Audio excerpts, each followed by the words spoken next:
Halo, selamat malam. Perkenalkan, nama saya Nazrul Mansubi 123 2323066. Di sini saya akan membuat laporan mengenai modul kecepatan gelombang seismik.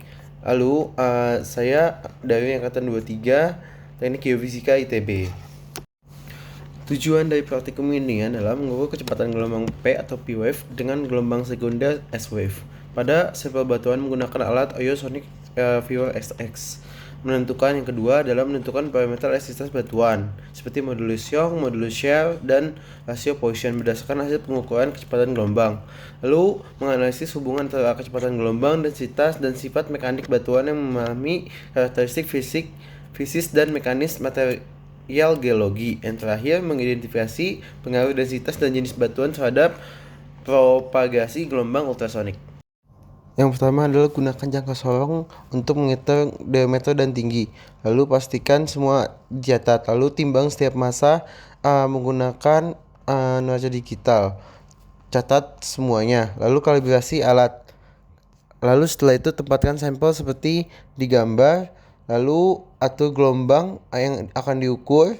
Lalu setelah pengukuran gelombang dilihat hasil dari pengukuran, lalu catat seluruh datanya.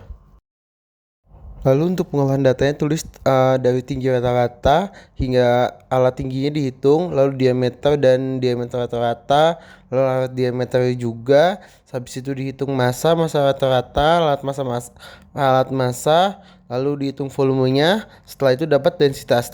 Selanjutnya dilakukan picking untuk mendapatkan TP dan TS, lalu VP dan VS.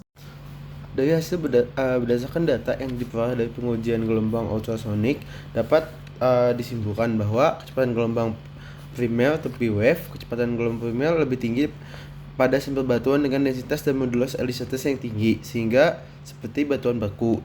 Hal ini sesuai dengan teori propagasi gelombang, di mana batuan yang tingkat kerapatan yang lebih tinggi memiliki kemampuan yang lebih baik dalam mentransmisikan gelombang karena partikel lebih saling terikat. Lalu kecepatan gelombang sekunder atau S wave, kecepatan gelombang sekunder ini lebih rendah dibandingkan dengan gelombang primer. Sebagai karakteristik alami gelombang S yang hanya dapat menjalar melalui media padat, perbedaan signifikan kecepatan gelombang S mencerminkan tingkat rigiditas batuan yang berbeda. Lalu hubungan parameter elastisitas yaitu modulus Young, semakin tinggi kecepatan gelombang, semakin besar modulus Young, semakin menunjukkan kekuatan tarik batuan yang tinggi. Yang selanjutnya modulus shear. Modulus shear lebih besar pada batuan beku dan lebih kecil pada batuan pasir, menunjukkan bahwa batuan beku memiliki kekuatan gesek yang lebih baik. Yang selanjutnya rasio Poisson. Rasio Poisson yang diperoleh menunjukkan hubungan antara deformasi longitudinal dan lateral. Nilai ini membantu dalam menentukan sifat ductility batuan. Lalu pengaruh jenis batuan beku menunjukkan nilai kecepatan gelombang dan modulus elastisitas yang tertinggi, menggambarkan karakteristik mekanik yang kuat dan konversif. Dan batuan pasir menunjukkan nilai kecepatan gelombang dan modulus elastisitas yang lebih rendah, mencerminkan sifat material yang lebih lemah dan konversif. Jadi data ini menunjukkan hubungan erat antara sifat fisik batuan, mulai dari densitas, modulus dan elastisitas dengan propagasi gelombang ultrasonik.